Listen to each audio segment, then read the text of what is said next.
सूर्य मणि यंत्र के रूप में आपके सन्मुख लेकर आए हैं प्रोफेसर गुरदीप अरोड़ा जी। पूजा विधि से अभिमंत्रित कर प्रोफेसर गुरदीप अरोड़ा जी ने सूर्य मणि यंत्र को तैयार किया है।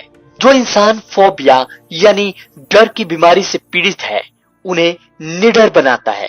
नौकरी नहीं मिलती तो उसमें मदद करता है। जो रोज सूर्य मणि यंत्र के दर्शन करता है, यह सूर्य मणि यंत्र आपको कामयाबी की बुलंदियों तक पहुंचाता है। अपने अपनों का जीवन बदलने के लिए अपने घर ले आए अभिमंत्रित सूर्य मणि यंत्र। नमस्कार जी, मैं Shifali secret of your life program में आपका ढेर सारा स्वागत करती हूँ। एक बार फिर से आपके सामने हाजिर हैं। हाजिर कुछ ऐसे हैं, आप देख ही रहे होंगे कि हम गाड़ी में जा रहे हैं, क्यों जा रहे हैं, क्या देखने जा रहे हैं, कौन सा रहस्य आज प्रोफेसर गुरदीप अरोड़ा साहब खोलेंगे आपके सम्मुख। तो पहले स्वागत कर लेते हैं प्रोफेसर आपका। प्रोफेसर बहुत बहुत स्वागत है। नमस्कार प्रोफेसर, जब भी आप कहीं बाहर जाते हैं हिस्टोरिकल प्लेस पे, आप रिसर्च बहुत करते हैं, रिसर्च करते हैं, पूरी टीम को आप लेके जाते हैं, साथ में कैमरा टीम है, आपकी अपने परिवार की टीम है।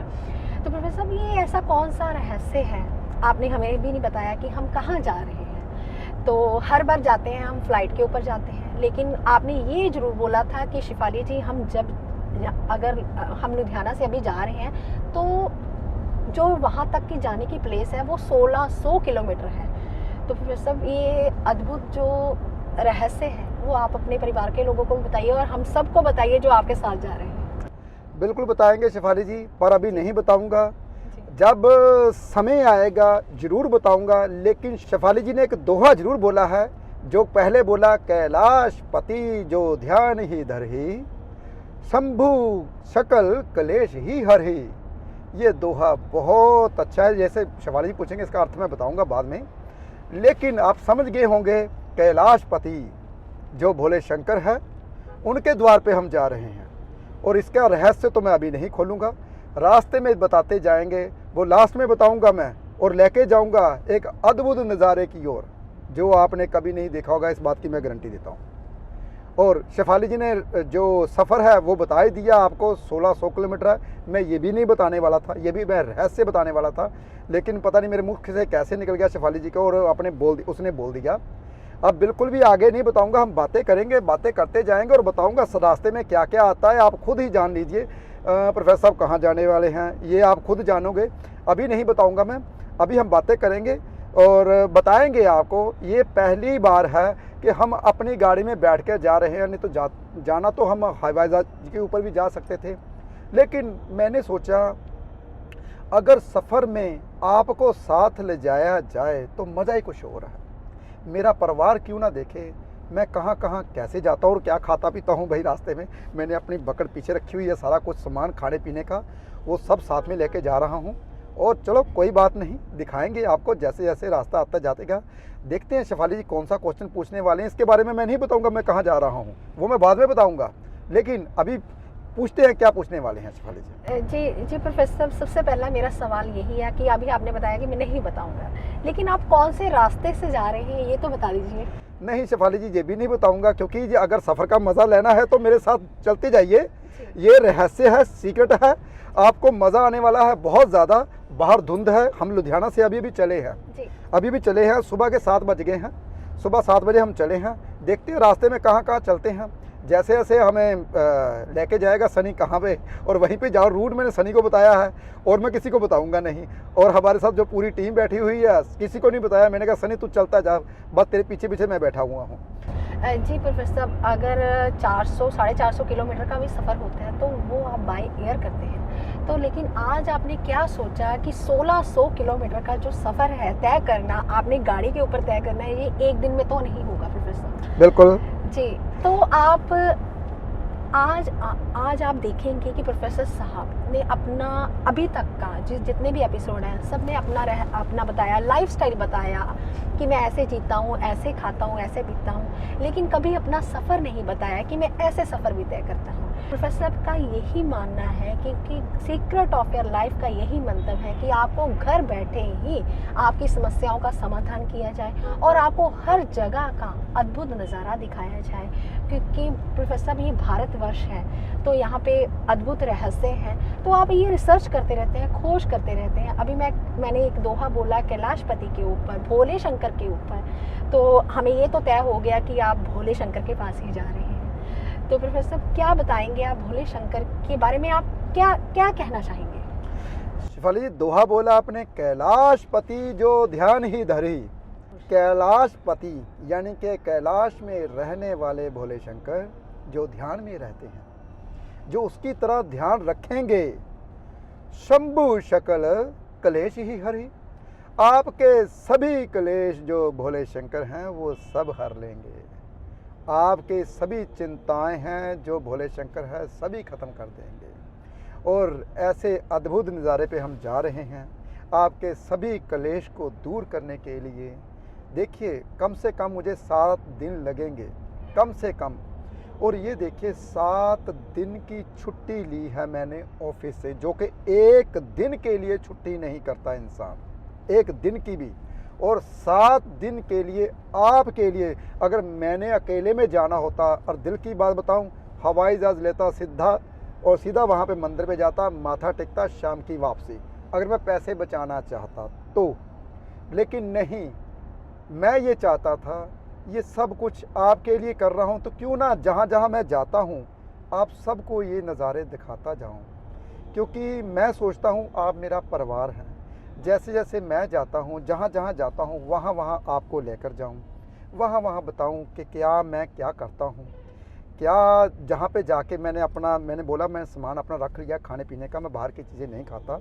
नाश्ता हम करेंगे 8:30 बजे तकरीबन नाश्ता करेंगे, 1.5 घंटे के बाद। अब ये है कि बनाना खाया सभी ने और हम नाश्ता करेंगे। नाश्ता भी हम अपनी बकरा अपना लेके गा रहे हैं। और देखिए, भोले शंकर की ऐसी कृपा है, जो इंसान भोले शंकर का भक्त होता है वो सब कुछ भूल जाता है। मेरे ऑफिस में क्या है, मेरे घर में क्या है, क्या हो रहा है, ये मैं सब कुछ भूल के जा रहा हूँ। वो करवाएगा सब कुछ पीछे से। लेकिन एक बात ज़रूर कहूँगा मैं, आज मैं इतना खुश हूँ, मेरे दिल की मुराद पूरी हो रही है। मैं सुनता था, देखता था भोले शंकर की नगरी कैसी कैसी होती है, कैसे कैसे मंदिर होते हैं पुराने, कैसे कैसे वो लोगों ने बोला हुआ है। जहाँ पे मैं जा रहा हूँ, ये जी 1000 साल पुराना, 500 साल पुराना, ये जी इतने साल पुराना ये मंदिर है। लेकिन वहाँ जाके मैं बताऊँगा ये कितने 1000 साल पुराना है। लेकिन इस बात की मैं गारंटी देता हूँ, आज तक किसी ने नहीं बताया। मेरे दिल से रात को ही आवाज़ आ गई थी, ये इतने 1000 साल पुराना है। बताऊँगा बाद में, इतने 1000 साल पुरानी ये चीज़ है जहाँ पे मैं जा रहा हूँ। और उनकी कलाकृतियाँ कैसी होती थी, कैसे इंसान होते थे, कैसे बनाए जाते थे ये सभी चीज़ें, वो सभी चीज़ें देखने जा रहा हूँ, आपको दिखाऊंगा साथ के साथ। और हमारा यही मोटिव है कि मैं आपको साथ लेकर चलूँ। जो हमारा secret of your life program है, ये सिर्फ आपके लिए ही है, आपको दिखाया जाए, ताकि जो मैं देखता हूँ, जो मैं ज्ञान की बातें सीखता हूँ, साथ के साथ आपको बता देता हूँ। जो मेरे हृदय में होता है मैं कुछ भी छुपा के नहीं रखता, जो मेरे दिल में होता है मैं सब कुछ आपको बता देता हूँ। जो इंसान भगवान का नाम लेता है हृदय से, जैसे कि मैं बोलता हूँ ना, मैं अपने हृदय से ऐसे ही बता देता हूँ। जो इंसान भगवान का नाम लेता है हृदय से, तो भगवान उसके साथ हमेशा रहते हैं, भगवान उसके सभी क्लेश दूर करते हैं। तो मैं चाहता हूँ कि आपके भी क्लेश, आपके भी दुख दूर हो जाए। चलो चलते हैं धीरे धीरे, जैसे जैसे सफ़र चलता जाएगा वैसे वैसे आपको भी साथ लेकर जाएंगे। और पूछते हैं शेफाली जी और क्या पूछना चाहते हैं, लेकिन सफ़र के बारे में बताऊंगा, इसके बारे में नहीं बताऊंगा मैं कहाँ जा रहा हूँ। जी प्रोफेसर, हर एक के मन में, हर मनुष्य के मन में एक आशा दृष्टा रह जाती है। जैसे कि हम लोग वेद पुराण चैनल चलाते हैं, तो हम हर बार दोहा बोलते हैं, तो फिर मन में दोहा आ रहा है। तो कहते हैं कि माया मरी न मन मरा, मर गया शरीर, आशा तृष्णा नहीं मरी, कह गए दास कबीर। तो प्रोफेसर, एक तृष्णा, एक आशा हर एक मनुष्य के मन में होती है। आपकी तृष्णा, आशा रहती है कि मैं रिसर्च करूं, खोज करूं, अलग अलग मंदिरों में जाऊं, उनकी खोज करूं, ये कैसे हुआ, कैसे क्या हुआ, क्योंकि आप भोले शंकर के भक्त हैं। तो आपके मन में ये आशा रहती है। किसी के मनुष्य के मन में आशा ये रहती है कि मैं अपने घर परिवार को चला लूं, और किसी के मन में आशा ये रहती है कि मेरी बड़ी गाड़ी, बड़ा बंगलो ऐसे हो। किसी के मनुष्य की आशा रहती है कि मैं IPS ऑफिसर बन जाऊं। आशा जो है वो हर इंसान के मन में रहती है। तो प्रोफेसर साहब, ये आशा, तृष्णा, ये कैसे पूर्ण होती है? इसका भी मंतव्य, इसका भी कुछ आप एक, जैसे आप बोल देते हैं आपने सिद्धि कर रखी है, जैसे कि ओम नमः शिवाय, तो कुछ ऐसा हमें भी कुछ बता दीजिए कि हम आपके परिवार के लोग ऐसा कुछ अपने घर में भी बोले और उनकी भी आशा, तृष्णा जो है पूर्ण हो जाए। बहुत अच्छा बोला शेफाली जी आपने दोहा।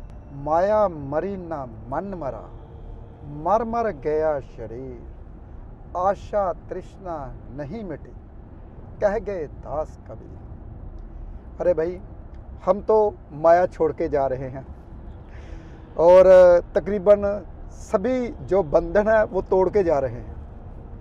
कहते हैं बंधन किस चीज़ के?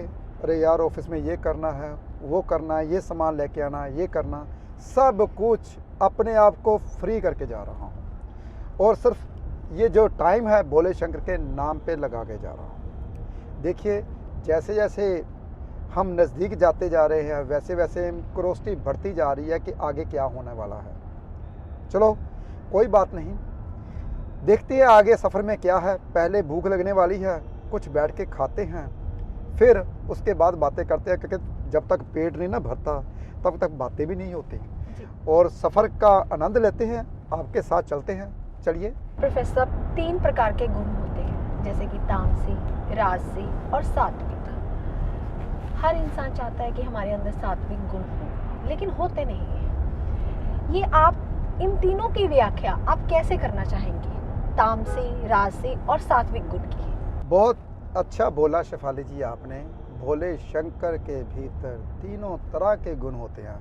अरे भाई, भोले शंकर के नहीं, जो भोले शंकर के भक्त होते हैं उनमें तीनों तरह के गुण होते हैं, लेकिन भोले शंकर में तो हर जगह पर विराजमान है। हर आपकी वाणी जो है, आप भीतर से जो बोलते हो उसके बिना नहीं बोल सकते। अगर आप लोगों को मैसेज देना चाहते हो, अगर भोले शंकर का आपके ऊपर आशीर्वाद ना हो तो बोल नहीं सकोगे कभी भी। शेफाली जी, बहुत अच्छा पूछा आपने। जैसे कि बोला कि ये तीनों गुणों की परिभाषा क्या है। तामसिक, तामसिक अगर गुण हमारे भीतर ना हो तो कोई भी हमें दबा सकता है। जैसे कि तामसिक का मतलब होता है क्रोध आना। क्रोध भी कभी कभी सत्य जब बोलता है इंसान तो क्रोध अपने आप ही आ जाता है।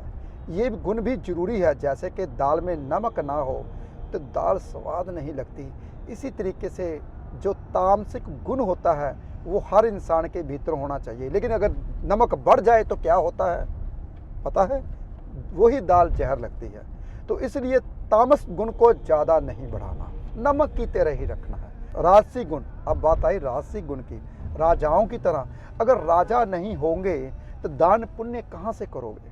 जैसे कि हम जा रहे हैं अपनी गाड़ी के ऊपर, हम जा रहे हैं राजाओं की तरह बैठ के, तो अगर ये गुण नहीं होंगे तो हम आपको कैसे घुमाएंगे, कैसे दिखाएंगे वो चीज़ें जो मैं दिखाना चाहता हूँ? मैं कैसे देखूंगा जो मैं चीज़ें जो मैं देखना चाहता हूँ? तो राजाओं के गुण भी जरूरी हैं। अगर राजाओं के गुण ना हो तो इंसान कोई भी भले का कार्य नहीं कर सकता। अब आई बात सत्य गुण की। जो इंसान सत्य नहीं बोलता, सत्य के रास्ते पे नहीं चलता, भगवान उसको रास्ता कभी नहीं दिखाता। ये तीनों गुण हमारे भीतर जरूरी हैं। सत्य की परिभाषा, जो इंसान सत्य बोलता है उसके पास खुद पे खुद ही पूरी दुनिया झुकना शुरू कर देती है। उसके पास खुद ही पैसा, लक्ष्मी आनी शुरू हो जाती है, ज्ञान आना शुरू हो जाता है। जो इंसान सत्य बोलता है, देखिए एक छोटी सी बात, जो इंसान सत्य बोलता है रूटीन में अपनी में, उसको ज्ञान आता है, उसको रिस्पेक्ट करती है दुनिया, और सबसे बड़ी चीज़ लक्ष्मी उसके पास रहती है। देखिए ये तीनों गुण इंसान के भीतर होते हैं, लेकिन जैसे कहते हैं दाल में नमक, मिर्च और मसाला आप डालते हो, प्याज कितने डालने हैं, ये बराबर ही हों तभी जो दाल है टेस्टी बनती, ऐसे नहीं बनती। इसलिए भगवान को जो इंसान मानता है उसका जो संतुलन है वो सब बराबर हो जाता है तीनों गुणों का। शेफाली जी बातें करते हैं। जी जी प्रोफेसर साहब, अभी सात्विक गुण की बात की, जैसे कि आप शुद्ध शाकाहारी भोजन खाते हैं, अपने घर से ही बना के लेके आए हैं आप, तो ये भी सात्विक गुण है। तो प्रोफेसर ये तामसी, राजसी, ये सात्विक गुण मनुष्य में ही होते हैं। तो प्रोफेसर साहब आप जैसे जैसे रुकते जाएंगे, जैसे जैसे आप स्टे करते जाएंगे, हम लोगों को दिखाते जाएंगे। शेफाली जी ये खुला खुला है, बहुत अच्छा दिख रहा है। चलो देखिए हमारा खाना आता है और यहाँ पे बैठ जाते हैं, यही टेबल पे। अच्छा है, धूप है शेफाली जी यहाँ पे, तो गर्मी थोड़ी गर्मी लग रही है। प्रोफेसर साहब आप तो बाहर का खाना बिल्कुल नहीं खाते, घर से ही बनवा के लेके आते हैं। जैसे कि आपने अभी बताया कि मेरी बकेट में ऑलरेडी सब कुछ होता है। प्रोफेसर साहब क्या क्या होता है आपकी बकेट में? बहुत सारी आपने डिब्बियाँ इकट्ठी कर रखी हैं, किसी में शक्कर डाल रखी है, किसी में आपने वो घर की बेसन की बर्फ़ी, किसी में गजरेला, मतलब हर चीज़ ईच एंड एवरीथिंग आप घर से ही बना के खाते हो।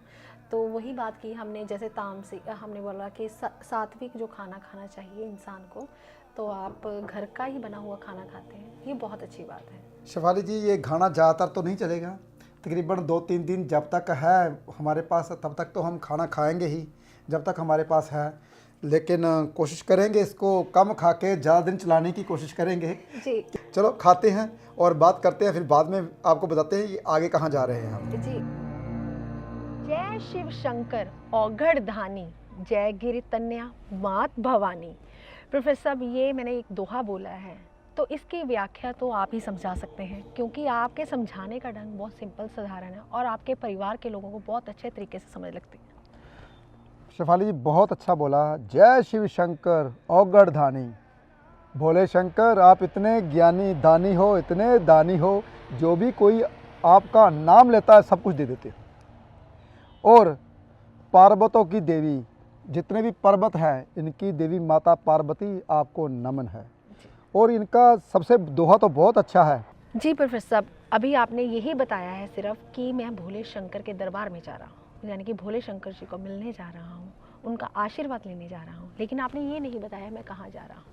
तो आपने एक ट्विस्ट छोड़ा है, तो क्यों ना, अगर आपने ट्विस्ट छोड़ा है तो जितने भी आपके परिवार के व्यूअर्स हैं, जितने भी आपको चाहने वाले हैं, जो जो इस एपिसोड को देख रहा है, तो आप ये ज़रूर बताइएगा कि प्रोफेसर साहब कहाँ जा रहे हैं, और जो इस बात को बताएगा कि प्रोफेसर गुरदीप अरोड़ा साहब कहाँ जा रहे हैं, उसको प्रोफेसर गुरदीप अरोड़ा साहब की ओर से एक गिफ्ट भी मिलेगा।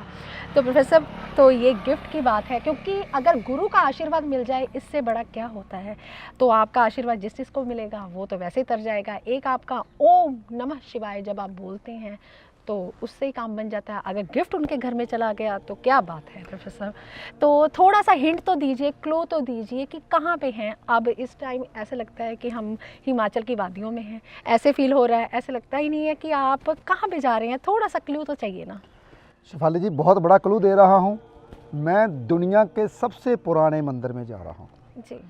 और ये बात हमेशा याद रखनी है आपने। वैसे ये हिमाचल की पहाड़ियाँ नहीं हैं, ये लेह लद्दाख की पहाड़ियाँ। चलो हिंट दे देता हूँ। जी जी जी, गलत बात है प्रोफेसर साहब, आपने ये तो बोल दिया कि मैं सबसे पुराने मंदिर जा रहा हूँ, लेकिन आप इंडोनेशिया गए, बाली गए, वो भी बहुत पुराना मंदिर था। तो आप तो ऐसे हिस्टोरिकल प्लेसेस पे जाते नहीं वाली वहाँ पे गए थे आप। वहाँ पे गाड़ी नहीं जाती, यहाँ पे मैं गाड़ी पे जा रहा हूँ। और 1600 मैंने ये भी बता दिया, 1600 यानी कि लुधियाना से, यानी कि मान के चलो आप 1600 बोल रहे हो, वैसे तो मेरे हिसाब से बनता है 2000 किलोमीटर। 2000 किलोमीटर बनता है मेरे हिसाब से जी। 2 से भी 3000 हो जाएगा तकरीबन जी। और यहाँ मैं जा रहा हूँ गाड़ी के ऊपर। लेकिन ये आपने ढूंढना है लुधियाना से 3000 किलोमीटर कौन सा बनता है। लुधियाना से बिल्कुल वाकई में, जब मैं आपको बताऊंगा, ये प्रूफ भी दूंगा, लुधियाना से 3000 किलोमीटर बनता है ये। और लेकिन जो इसका जवाब देगा, मैं उसको सबसे पहले जो इसका जवाब देगा उसको सूर्य मणि यंत्र में गिफ्ट भेजूंगा। एड्रेस साथ में ज़रूर भेज देना, मैं कहाँ जा रहा हूँ ये आपने पता करना है, मैं कहाँ जा रहा हूँ। लेकिन एक बात और है, ये ईमानदारी से ढूंढना है। आपने कैसे ढूंढना है मुझे नहीं पता, और लेकिन जो ईमानदारी से ढूंढेगा, जो इस जवाब मतलब कि हमें बताएगा, सबसे पहले कमेंट करेगा, उसे तो मिल ही जाएगा। देखिए आपकी श्रद्धा है, आपका विश्वास है, जो जो मेरे को प्यार करता है, गिफ्ट की बात नहीं होती, ये तो मामूली सी बात है। जी।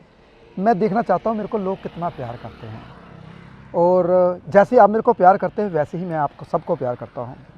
रास्ते में जा रहे थे तो रुक गए, मैंने कहा ये दृश्य बहुत अच्छा है, लेह लद्दाख जैसा लगता है, तो लेह लद्दाख, क्योंकि मैं आपको बताऊंगा तो बिल्कुल भी नहीं। जी, आप कंफ्यूजन में मत डालिए। मुझे ये बताइए प्रोफेसर साहब, जब भी आप कहीं बाहर जाते हैं तो ये तो आपने बता दिया, थोड़ा सा हिंट दे दिया आपने अपने परिवार के लोगों को। आपने हिमाचल बताया तभी मैंने लेह लद्दाख बोला, क्योंकि ना हिमाचल बताते मैं लेह लद्दाख ना बोलता। जी बिल्कुल बात सही है, क्योंकि आप तो ज्ञान का भंडार है, तो ज्ञान क्यों ना और ले लिया जाए यहाँ पे। तो थोड़े से पहाड़ दिख रहे हैं, आपने एक बार बताया था कि अगर पहाड़ की फोटो अगर घर में लगा ली जाए तो अच्छा होता है। तो ये वाले पहाड़, ये ग्रीनरी है, पीछे पहाड़ है। ये शेफाली जी ये जो पहाड़ है ना, ये मिक्स है, बुध और राहु के पहाड़ है, ये मिक्स है जी। और पहाड़ कौन से होने चाहिए वो मैंने बताया था, कौन से पहाड़ की अगर ग्रीनरी लेते हो तो उससे आपका मंगल उच्च होता है जी। वो जी प्रोफेसर, मैं माफ़ी चाहती हूँ यहाँ पे, क्योंकि आपने बहुत पुराने एपिसोड्स में बताया था और जो नए व्यूअर आपके साथ जुड़े हैं वो भी जानना चाहते हैं कि कौन से पहाड़ की फ़ोटो हम अपने घर पे लगाएं, जैसे कि उसके सभी ग्रह उच्च के हो जाए। बिल्कुल शेफाली जी, मैंने बताया था अगर आप अपने घर में ग्रहों को ठीक करना चाहते हैं तो आप पहाड़ की तस्वीर लगा सकते हैं नॉर्थ की ओर से, ये मैंने बताया था पिछले एपिसोड में, ढूंढ सकते हो, लेह लद्दाख का एपिसोड था वो। लेकिन शेफाली जी एक बात और बताऊं, जो भी इंसान हमारा एपिसोड देखता है उसके ग्रह तो वैसे ही ठीक हो जाते हैं। क्यों? क्योंकि बहुत सी ऐसी बातें मिलती हैं हमारे एपिसोड में, ताकि मैं ऐसा चाहता हूं, जो मैं हूं मैंने सब कुछ पाया, मैं आपको भी देना चाहता हूं सब कुछ। जैसे मैं जीता हूं आप भी जी सकते हो। हमने क्या किया, ब्रेकफास्ट किया, रास्ते में रुक गए, आपको सीन दिखाया, हमने अपने बकेट निकाली और वहाँ पे ब्रेकफास्ट किया और अब हम आगे जा रहे हैं। और यहाँ पे हम रुके थोड़ा सा, मैंने कहा चलो जो थोड़ा मोटा जो एपिसोड रहता है हम वहाँ पे बैठ खड़ के कर सकते हैं। अगले एपिसोड में तो हम बताएंगे ही कि हम कहाँ गए थे और क्या क्या किया था, लेकिन यहाँ पे हम यही बताएंगे, ट्विस्ट रखेंगे थोड़ा सा, क्योंकि आपको गिफ्ट देना बहुत ज़्यादा ज़रूरी है। मैं कोई बहाना ढूंढता रहता हूँ कि कैसे मैं आपको क्या दूँ। जी प्रोफेसर, चलो आपने नहीं बताया कि कौन से पहाड़ों की लगानी चाहिए, क्योंकि आपने एपिसोड्स बहुत किए हुए हैं इस पर। तो प्रोफेसर बारी आती है कि अगर आज मान लीजिए आज संडे है तो हम लोग बात करेंगे वार के हिसाब से। अगर किसी का जन्म संडे को होता है, मंडे को होता है, ट्यूसडे को होता है, वेडनेसडे को होता है, थर्सडे को होता है, फ्राइडे को होता है और सैटरडे को होता है, यानी कि 7 दिनों की बात करेंगे। 7 अंक का बहुत महत्व है, मतलब 7 ही फेरे होते हैं, 7 ही रस्में होती हैं, बहुत सारी चीज़ें जो होती हैं 7 ही होती हैं। तो क्यों ना वार के हिसाब से छोटा सा एपिसोड क्यों ना आप लोगों को बताइए कि वार के हिसाब से इंसान कैसा होता है। कई बार इंसान के पास डेट ऑफ बर्थ नहीं होती, तो वो चाहता है कि मेरा दिन थर्सडे था, मेरा एतवार का दिन था। कुछ क्लू होते हैं हमारे बुजुर्गों के पास, तो ऐसे जातक कैसे होते हैं? चलो पहले तो आप पहाड़ की बात करते हो तो येलो रंग के पहाड़, जैसे पीले रंग के पहाड़ होते हैं ना, उसकी तस्वीर लगानी चाहिए, क्योंकि जहाँ पे सूर्य की चमक जाती है। चलो ये तो मैंने इन्होंने बताया, नहीं बताया तो मैं बता दूँ। अब रही बात वार के हिसाब से शेफाली जी अगर करने लगूँ तो बहुत लंबा एपिसोड हो जाएगा। मैं ये लंबा एपिसोड चाहता हूँ, हमारे पास इतना समय नहीं है, हम पहले से ही 20-25 मिनट कर चुके हैं एपिसोड, 15-20 मिनट हो चुके हैं, अब पीछे 10 मिनट रह गए हैं। चलो प्रोफेसर जाते जाते थोड़ा सा तो बता दीजिए कि कैसे होते हैं। क्यूरियोसिटी है मेरे अंदर भी कि हाँ मेरा इस डे को बर्थ है, जैसे कि मैं संडे को पैदा हुई तो मेरा संडे का बर्थ है, तो ऐसे इंसान कैसे होते हैं? संडे के इंसान जो संडे को, जितने भी लोग जिसका संडे को जन्म हुआ है वो इंसान अपने ऊपर पैसा खर्च करते हैं, आराम से चलते हैं, आराम से जीते हैं, उनको कोई जल्दी नहीं होती कि मैंने वहाँ पहुँच के ये करना है वो करना है, ज़िंदगी को आराम से काटते हैं। और सबसे बड़ी बात संडे वाले दिन होते हैं, जो संडे के दिन जो इंसान पैदा होते हैं उनको दूसरों की परवाह कम और अपनी परवाह ज़्यादा होती है। वो हमेशा अपने बारे में ज़्यादा सोचते हैं, मैं आगे क्या करना है, कैसे रहना है, क्योंकि जो सूर्य होता है, सूर्य नाम देता है उन लोगों का, अगर थोड़ा भी काम करते तो उनका काम बन जाता है और उनका काम बनता है, और वो जितनी मेहनत करते हैं उससे उसको ज़्यादा फल मिलता है, दुगना फल मिलता है। ये संडे वाले बोला था। अब मंडे वाले की बात आ गई। जो मंडे के लोग होते हैं वो थोड़े कन्फ्यूज़ रहते हैं, वो थोड़े ठंडे स्वभाव के होते हैं, लेकिन उनके भीतर गुस्सा बहुत ज़्यादा होता है, लेकिन वो जितना वो अपने आप को संभालते हैं उतना ही उसके भीतर गुस्सा रहता है, उसको कोई दबा के नहीं रख सकता, लेकिन कन्फ्यूज़ रहते हैं और दूसरों को शांत दिखाते हैं लेकिन अंदर से शांत नहीं होते। अब आई बात ट्यूसडे की। वो ट्यूसडे वाले जो इंसान होते हैं बहुत जल्दी एग्रेसिवनेस कर देते हैं, लेकिन दूसरों को दिखाते हैं मैं बहुत ज़्यादा एक्टिव हूँ, लेकिन एक्टिव होते नहीं हैं। वो थोड़े लेज़ी रहते हैं, लेकिन उनके भीतर भी अग्नि बहुत ज़्यादा होती है, क्योंकि मंगल का दिन है। हाँ, मैंने ये नहीं बताया, जो मंडे के दिन वाले होते हैं वो भोले शंकर की आराधना करें तो बहुत अच्छा होता है। मंडे के मंडे वो मंदिर में किसी भी शिवलिंग के ऊपर आप जाइए और शिवलिंग के ऊपर कच्ची लस्सी दूध चढ़ा सकते हैं। और जो ट्यूसडे वाले होते हैं वो हनुमान के मंदिर जाके अपनी अग्रेसिवनेस को कम कर सकते हैं और अपना जोश बनाए रख सकते हैं। लेकिन इनमें जोश बहुत होता है, थोड़े से लेज़ी होते हैं। मैंने बताया अग्नि के कारण ये अपनी एनर्जी को वेस्ट करते रहते हैं, किसी के ऊपर बोल के या किसी के ऊपर पीछा करके, या ऐसी अपनी एनर्जी वेस्ट करते रहते हैं। अगर वो हनुमान जी के मंदिर जाते हैं तो अपनी एनर्जी को ज़्यादा वेस्ट नहीं करेंगे, जितनी भी एनर्जी है उनके सही काम आएगी। जी प्रोफेसर, माफ़ी चाहती हूँ, अभी आपने बताया कि संडे के दिन सूर्य भगवान का होता है, मंडे का दिन हम भोले शंकर जी का होता है, ट्यूसडे जैसे मंगलवार का दिन हो गया वो मंगल देव का हो गया। तो प्रोफेसर जैसे हनुमान जी की बात की आपने कि मंगलवार के दिन आप हनुमान जी के मंदिर जाके अपने मंगल ग्रह को ठीक कर सकते हैं। तो प्रोफेसर जो तिलक की विधि है कि तिलक लगा के हम अपने ग्रहों को ठीक कर सकते हैं, जो हनुमान जी का तिलक लगाते हैं, कुछ जैसे लेडीज़ तो नहीं लगा सकती, वो पंडित जी ही लगा देते हैं, जैसे जेंट्स होते हैं वो तिलक लगाएं तो उनका पराक्रम क्या बना रहेगा? शेफाली जी, तिलक की भी अलग अलग परिभाषा होती है। हाँ, जो आपने बताया कि जो तिलक लगाते हैं, तिलक जो हनुमान जी के चरणों का हम तिलक लगाते हैं वो एनर्जी का कारका है, जोश का कारका है। वो आपको एनर्जी और जोश देता है, वो आपको सद्बुद्धि देता है। वो इसलिए क्योंकि ऑरेंज कलर का होता है, उसके बीच में सूर्य की किरणों का प्रभाव हमेशा रहता है, इसलिए वो लगाने से एनर्जी बढ़ती है, जोश बढ़ता है। और तिलक लगाने से वैसे ही इंसान कोई भी गलत कार्य नहीं करता, उनको दिल करता है कि मैं धार्मिक काम करूं। और तिलक तो वैसे ही शेफाली सभी को लगाना चाहिए। जैसे कि मंडे के दिन को जो पैदा होता है उसको सफ़ेद का लगाना चाहिए, सफ़ेद चंदन का लगा सकते हैं, दूध का लगा सकते हैं। जो संडे के दिन पैदा हुआ है वो लगा सकते हैं, रेड रंग का रोली का तिलक लगा सकते हैं। ये तिलक की भी अलग अलग परिभाषा है, कौन सा तिलक किसके लिए लगा सकते हो। लेकिन ट्यूसडे के दिन अगर आप जाते हो तो हनुमान जी के मंदिर तो तिलक लगा सकते हो, वो आपके लिए बहुत अच्छा होता है। वो आपकी एनर्जी को व्यर्थ नहीं जाने देगा, आपकी एनर्जी को आपके काम पे ही लगाएगा। शेफाली जी, एक और बात है, अगर आप हनुमान जी के लेफ्ट पाँव का लगाते हो तिलक, उससे आपकी जो बीमारी है, जो नेगेटिविटी है वो दूर हो जाती है ये तिलक लगाने से। शेफाली जी, बुधवार का दिन जो होता है, बुध का दिन होता है, दिमाग को घुमाते रहते हैं वैसे इंसान। ऐसे इंसान एक्स्ट्रा ऑर्डिनरी अपना दिमाग घुमाते हैं और कामयाब नहीं हो पाते। कहते हैं कि दिखावे में बहुत कुछ होते हैं लेकिन अंदर से खोखले होते हैं। और उनका दिमाग वैसे तो बहुत ज़्यादा तेज़ होता है, जितना अपना दिमाग घुमाते रहते हैं उतने ही उनको फल नहीं मिलता। हाँ, एक बात और है, वो दूसरों को ऐसे समझते हैं कि इन्हें कुछ नहीं आता, हमको सब कुछ आता है। दिमाग एक्स्ट्रा ऑर्डिनरी घुमाते हैं, मैंने पहले बताया।